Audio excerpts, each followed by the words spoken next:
യേശുവിൻ വാഗ്ദാനമേ പാവനാത്മനേ, ജീവൻ നൽകുന്ന ചൈതന്യമേ പരിശുദ്ധാത്മാവേ. യേശുവിൻ വാഗ്ദാനമേ പാവനാത്മനേ, ജീവൻ നൽകുന്ന ചൈതന്യമേ പരിശുദ്ധാത്മാവേ.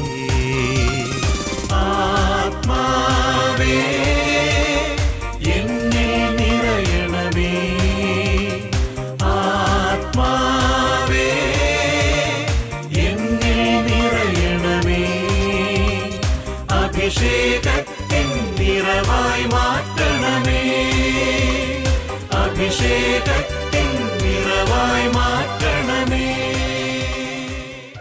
സ്നേഹത്തെ നമുക്ക് പലതരത്തിൽ വേർതിരിക്കാം. സന്തോഷത്തിൽ നിന്നുണ്ടാകുന്ന സ്നേഹം, ആകർഷണത്തിൽ നിന്നുണ്ടാകുന്ന സ്നേഹം, പിന്നെ വ്യവസ്ഥകളില്ലാതെ സ്വയം ബലിയായിത്തീരുന്ന സ്നേഹം. യേശുക്രിസ്തു നമുക്ക് കാണിച്ചു തന്നത് ഈ മൂന്നാമത്തെ സ്നേഹമാണ്. യഥാർത്ഥ സ്നേഹം നമ്മെ മറ്റുള്ളവർക്ക് വേണ്ടി ജീവിക്കാൻ പ്രാപ്തരാക്കും. ഞാൻ നിങ്ങളെ സ്നേഹിച്ചതുപോലെ നിങ്ങളും പരസ്പരം സ്നേഹിക്കുവിൻ എന്ന് പഠിപ്പിച്ച യേശുക്രിസ്തുവിൻ്റെ ആഹ്വാനം ജീവിതത്തിൽ എപ്രകാരം പ്രാവർത്തികമാക്കണമെന്ന് നമുക്ക് പഠിപ്പിച്ചു തരികയാണ് ഇന്നത്തെ ഷെമ ഇസ്രായേൽ. ഇന്ന് നമ്മോട് വചനം പങ്കുവയ്ക്കുന്നത് കാരിസ് ഭവൻ ധ്യാന കേന്ദ്രത്തിലെ ഫാദർ അനീഷ് മുണ്ടിയാനിക്കലാണ്. ഒരു വ്യക്തിയുടെ ജീവിത സാക്ഷ്യം കേട്ടുകൊണ്ട് ഇന്നത്തെ വചന ശുശ്രൂഷയിലേക്ക് നമുക്ക് പ്രവേശിക്കാം. എനിക്ക് നടുവിന് വേദന 8 വർഷമായിട്ട് എനിക്ക് നടുവിന് വേദനയുണ്ടായിരുന്നു. എൻ്റെ 2 ഡെലിവറിയും ഓപ്പറേഷൻ ആയതുകൊണ്ട് ഞാൻ വിചാരിച്ചു നട്ടലിന് ഇഞ്ചക്ഷൻ എടുത്തതിൻ്റെ ഫലമായിട്ടാണ് എൻ്റെ നടുവേദനയെന്ന് വിചാരിച്ചിരിക്കുകയായിരുന്നു. ഞാൻ ധ്യാനത്തിൻ്റെ ഇടയ്ക്ക് കൗൺസിലിംഗ് വന്നപ്പോൾ ബ്രദർ പറഞ്ഞു, ഇത് ഡെലിവറിക്ക് മുമ്പേ ഉള്ളതാണ്, നിനക്ക് ബസ്സിൽ വച്ചൊരു ആഴത്തിലൊരു വീഴ്ച വന്നതാണ്, അതിൻ്റെ ഫലമായിട്ടാണ് ഈ നടുവേദനയെന്ന് പറഞ്ഞു. ഈശോ ഈ ധ്യാനത്തോടു കൂടി നിൻ്റെ ഈ വേദന എടുത്തു മാറ്റാനായിട്ട് ആഗ്രഹിക്കുന്നുണ്ട്, നീ സ്തുതിച്ച് പ്രാർത്ഥിക്കാൻ പറഞ്ഞു. അങ്ങനെ ഞങ്ങൾ സ്തുതിച്ചു പ്രാർത്ഥിച്ചതിൻ്റെ ഫലമായിട്ട് എനിക്ക് ഇന്ന് വരെ ദൈവത്തിൻ്റെ അനുഗ്രഹത്താൽ ഒരു നടുവേദനയുമില്ല. അല്ലെങ്കിൽ എനിക്ക് നേരെ നിൽക്കാനോ, കുറച്ച് നേരം ജോലിക്ക് ചെയ്ത് കഴിഞ്ഞാൽ എനിക്ക് നേരെ നിൽക്കാനും കാല് കടിച്ചു പൊട്ടുന്ന വേദന അതുപോലത്തെ ഒരു അവസ്ഥയായിരുന്നു. ദൈവത്തിൻ്റെ അനുഗ്രഹത്താൽ എനിക്ക് ഇന്ന് വരെ ഒരു നടുവേദനയുമില്ല. അതിനാൽ യേശുവേ നന്ദി, യേശുവേ.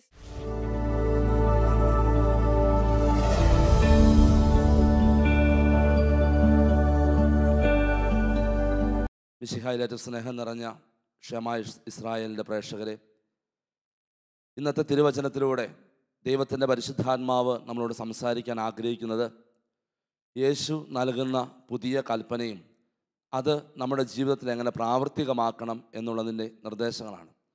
യോഹന്നാൻ്റെ സുവിശേഷം 15-ാമത്തെ അധ്യായം 12-ാമത്തെ വചനം ഇപ്രകാരം പഠിപ്പിക്കുന്നു. യേശു തൻ്റെ ശിഷ്യന്മാരോട് പറയുന്നു, ഇതാണ് എൻ്റെ കൽപ്പന, ഞാൻ നിങ്ങളെ സ്നേഹിച്ചതുപോലെ നിങ്ങളും പരസ്പരം സ്നേഹിക്കണം. യേശു നൽകുന്ന ഈ പുതിയ കൽപ്പന, ഈ കൽപ്പനയ്ക്ക് ഒത്തിരിയേറെ സ്ഥാനമുള്ള സമൂഹത്തിലാണ് നമ്മൾ ജീവിക്കുന്നത്.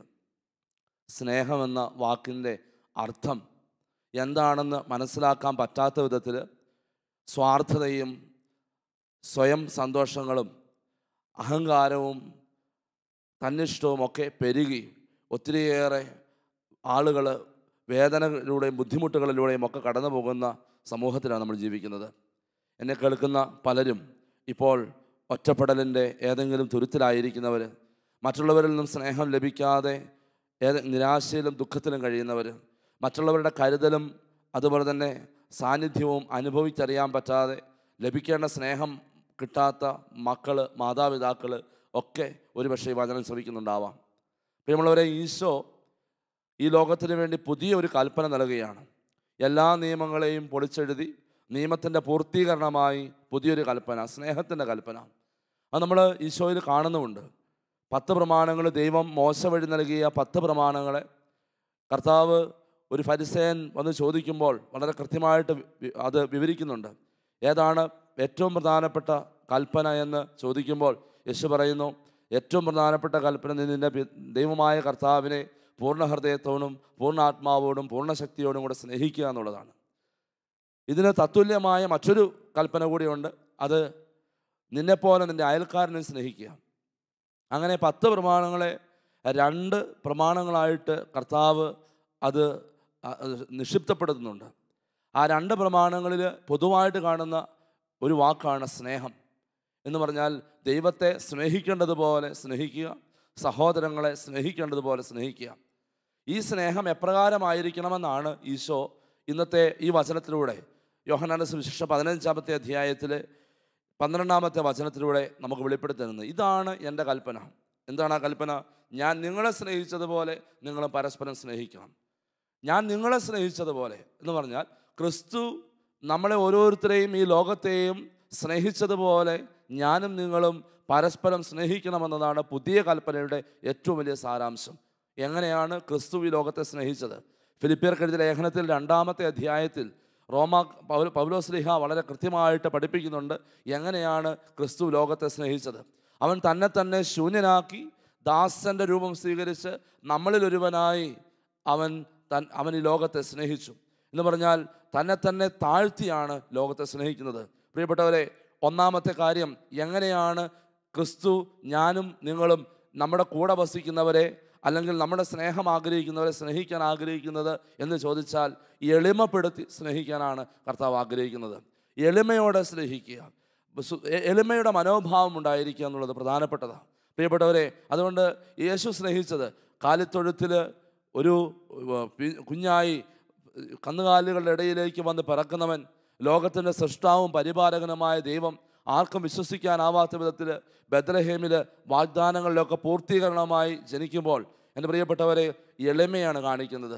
വീണ്ടും ഈശോയുടെ ജീവിത രീതി എളിമയുടെ ജീവിത രീതിയാണ്, പാവപ്പെട്ടവരുടെ ജീവിത രീതിയാണ് യേശു നയിക്കുന്നത്.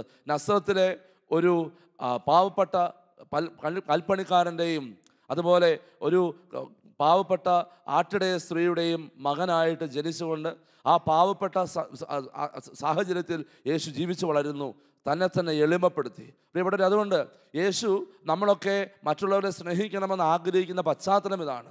ഒരാൾ തന്നെ എളിമപ്പെടുത്തി എന്ന് പറഞ്ഞാൽ എൻ്റെ അവസ്ഥകൾ മനസ്സിലാക്കി, എൻ്റെ അവസ്ഥകളിൽ മനസ്സിലാക്കി ഒരുപക്ഷെ വലിയ ഉന്നത സ്ഥാനങ്ങളിലിരിക്കുന്ന വ്യക്തിയായിരിക്കാം, അതല്ലെങ്കിൽ ഞാൻ അപ്പനായിരിക്കാം, അതുമല്ലെങ്കിൽ എനിക്ക് നല്ലൊരു ജോലി ഉണ്ടായിരിക്കാം, നല്ല ബിസിനസ് ഉണ്ടായിരിക്കാം, ഞാൻ സാമ്പത്തികമായി ഉയർന്ന സ്ഥിതിയിലുണ്ടായിരിക്കാം. പക്ഷെ അവിടെ നിന്നും നിന്നെ തന്നെ താഴ്ത്തി എളിമപ്പെടുത്തി സമൂഹത്തിലെ ഏറ്റവും അധകൃതമായ അവസ്ഥയിൽ കഴിയുന്ന ആളുകളിലേക്ക് ഇറങ്ങിച്ചെന്നുകൊണ്ട് വേണം പ്രിയപ്പെട്ടവരെ സ്നേഹിക്കാൻ. ഈ ഒരു സ്നേഹമാണ് ദൈവം ആഗ്രഹിക്കുന്നത്. അതാണ് ഈശോ വെളിപ്പെടുത്തുന്നത്, ഞാൻ നിങ്ങളെ സ്നേഹിച്ചതുപോലെ നിങ്ങളും പരസ്പരം സ്നേഹിക്കുക.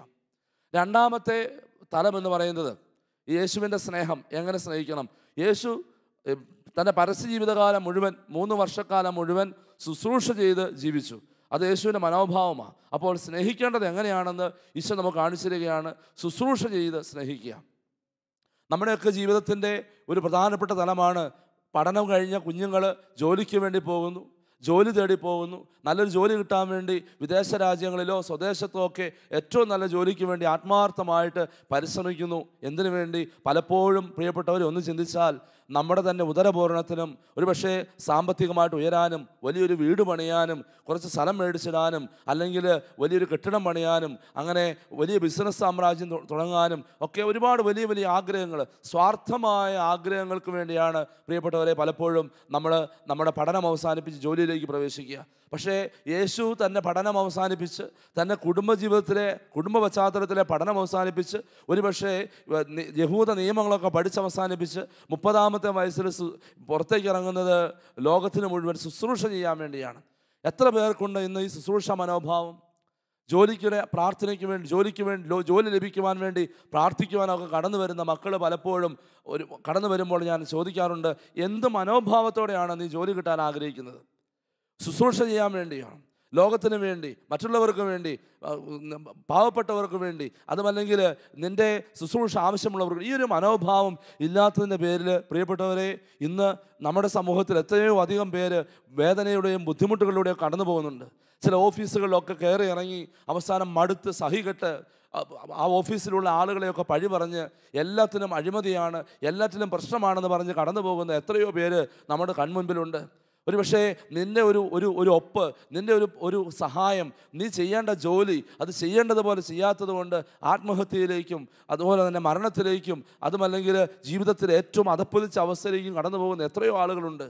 പ്രിയപ്പെട്ടവരെ, പ്രാർത്ഥിക്കാനും കൗൺസിലിങ്ങിനും ഒക്കെ ഇരിക്കുമ്പോൾ നിരവധി ആളുകൾ വരാറുണ്ട്. അച്ഛാ, അവിടെ നിന്നൊരു അനുവാദം കിട്ടാൻ, ന്യായമായ ഒരു അനുവാദം കിട്ടാനായിട്ട്, നീതി നടത്തി കിട്ടാൻ വേണ്ടി അച്ഛനൊന്ന് പ്രാർത്ഥിക്കണം. എൻ്റെ പ്രിയപ്പെട്ടവരെ, ചില ആളുകൾ തിന്മ നിരൂപിച്ചുകൊണ്ട്, ഒരു പക്ഷേ പണം ആഗ്രഹിച്ചുകൊണ്ടോ അതുമല്ലെങ്കിൽ ഏതെങ്കിലും തരത്തിലുള്ള കാര്യങ്ങൾ പറഞ്ഞ് ഒഴിവാക്കി വിടുന്ന ഒത്തിരിയേറെ പ്രശ്നങ്ങൾ നമ്മുടെയൊക്കെ ജീവിതത്തിൽ നമ്മൾ കണ്ടുമുട്ടാറുണ്ട്. ചെയ്യേണ്ട ഉത്തരവാദിത്തങ്ങൾ ശുശ്രൂഷ മനോഭാവത്തോടെ ചെയ്യാത്തത് കൊണ്ടാണ്. ഒരു ക്രിസ്ത്യാനിക്ക് ഇതൊരു ഭൂഷണമല്ല. ദൈവം ഏൽപ്പിച്ച ഉത്തരവാദിത്വം, നിൻ്റെ ജോലി, ആ ജോലിയിൽ നിൻ്റെ അടുത്തേക്ക് ദൈവം പറഞ്ഞു വിട്ടിരിക്കുന്ന വ്യക്തികൾ, ഒരുപക്ഷെ നിൻ്റെ ഒരു ഒപ്പോ, നിൻ്റെ ഒരു സാന്നിധ്യമോ, നിൻ്റെ ഒരു സാമീപ്യമോ അതുമല്ലെങ്കിൽ നിൻ്റെ ഒരു അനുവാദമോ ഒക്കെ കാത്തു നിൽക്കുന്ന ആരെങ്കിലുമൊക്കെ ഇന്ന് നിൻ്റെ മുമ്പിലുണ്ടെങ്കിൽ അവരുടെ ആത്മാവിന് കണക്ക് കൊടുക്കേണ്ട ഉത്തരവാദിത്വം കൂടെ നിനക്കുണ്ട്. യേശു 3 വർഷക്കാലം സ്നേഹിച്ചു, ലോകത്തെ സ്നേഹിച്ചു. എങ്ങനെ സ്നേഹിച്ചു? ശുശ്രൂഷ ചെയ്തുകൊണ്ട്. അവന് നമ്മൾ കാണുന്നുണ്ട്, വചനത്തിൽ പലതവണ വായിക്കുന്നുണ്ട്, അവരോട് അനുകമ്പ തോന്നി. ഇടയനില്ലാത്ത ആടുകളെ പോലെ നടക്കുന്ന ജനത്തെ കണ്ട് അനുകമ്പ തോന്നി. 2 ദിവസം വചനം കേട്ടിട്ട് ഭക്ഷണം കഴിക്കാനില്ലാതെ വിശന്നിരിക്കുന്ന ആളുകളെ കണ്ടപ്പോൾ അനുകമ്പ തോന്നി. ഞാനൊന്ന് ചോദിക്കട്ടെ എൻ്റെ പ്രിയപ്പെട്ടവരെ, എന്നെ ഈ വചനം കേൾക്കുന്ന എത്രയോ പേര് ഒരുപാട് ഉത്തരവാദിത്വങ്ങളും ജോലികളും അതുപോലെ തന്നെ സ്ഥാനമാനങ്ങളിലും ഒക്കെ ഇരിക്കുന്നവരുണ്ട്. നിങ്ങൾക്ക് ആരോടെങ്കിലും അനുകമ്പ തോന്നാറുണ്ടോ?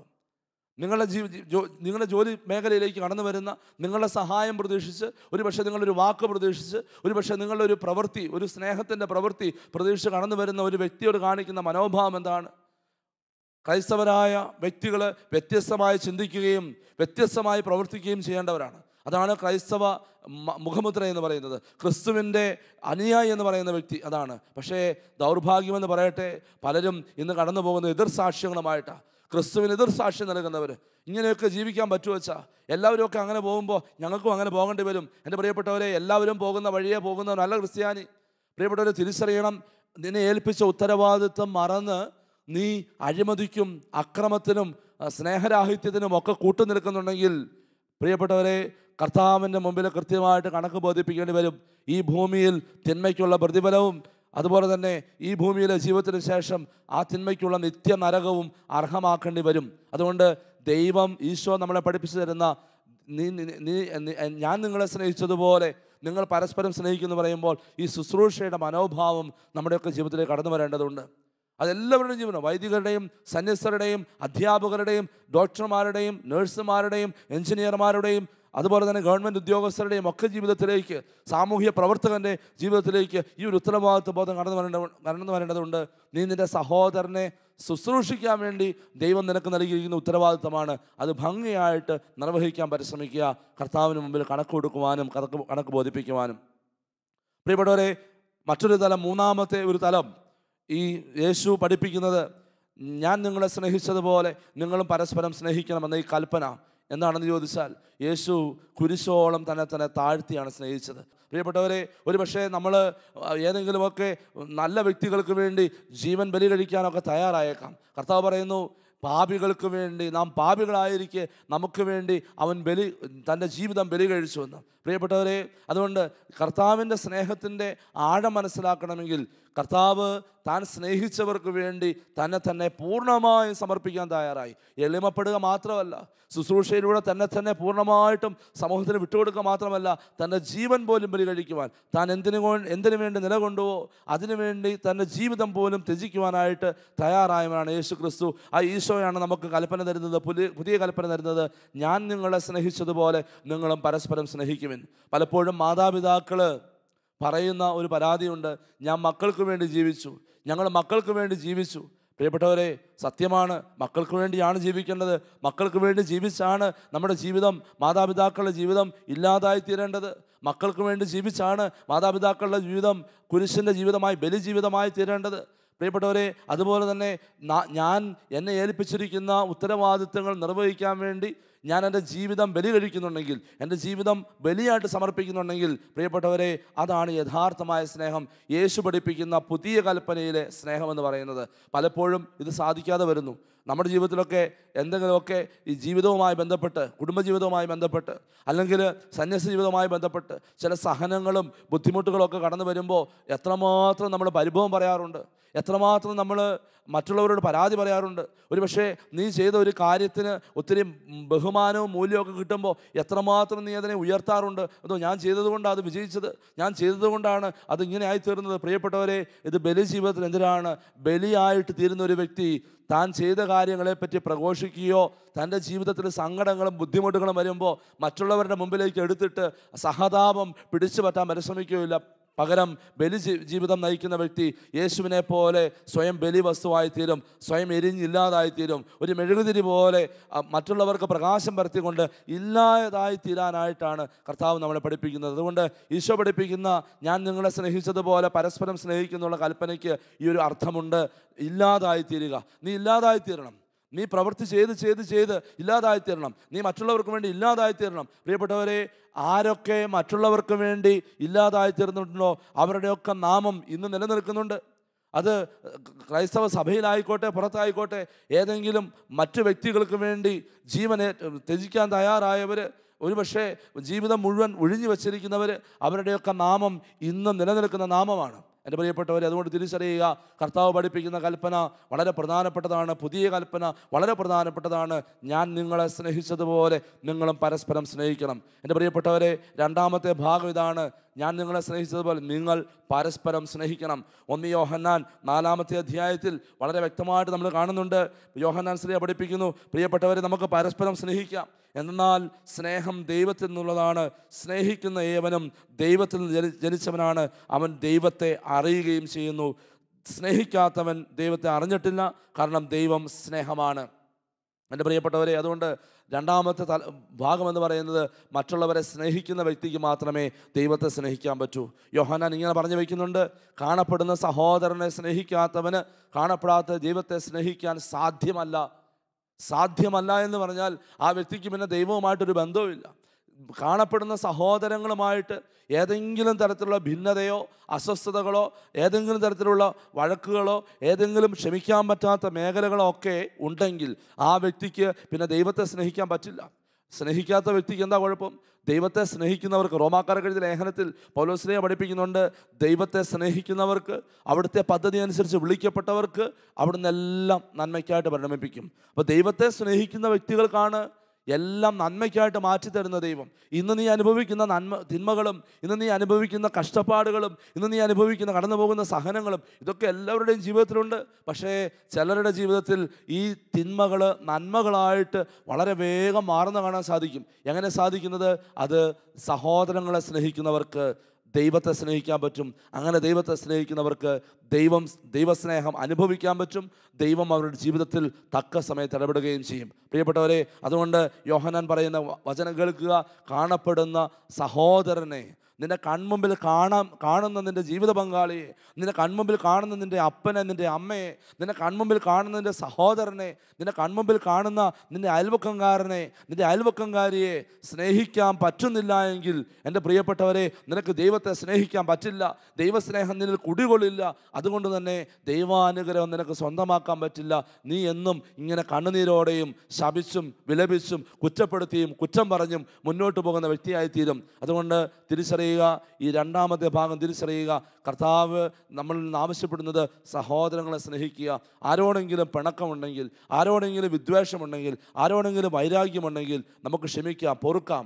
ഈ വിശുദ്ധ കുർബാനയുടെ ആരാധനയിലേക്ക് നമ്മൾ പ്രവേശിക്കുമ്പോൾ വിശുദ്ധ കുർബാനയിലെ ആരാധന വഴി കർത്താവിൻ്റെ അനുഗ്രഹം നമ്മുടെ കുടുംബങ്ങളിലേക്ക് സമൃദ്ധമായി കടന്നു വരുവാൻ ആത്മാർത്ഥമായിട്ട് ക്ഷമിച്ച്, സഹോദരങ്ങളെ സ്നേഹിച്ച്, മറക്കാനുള്ളത് മറന്ന് ക്ഷമിച്ച് ഈ ദിവസം നമുക്ക് കർത്താവിൻ്റെ അനുഗ്രഹത്തിന് വേണ്ടി കാത്തിരിക്കാം. സർവശക്തനായ ദൈവം അതിന് നമ്മളെ ഓരോരുത്തരെയും സഹായിക്കട്ടെ. ആമേൻ.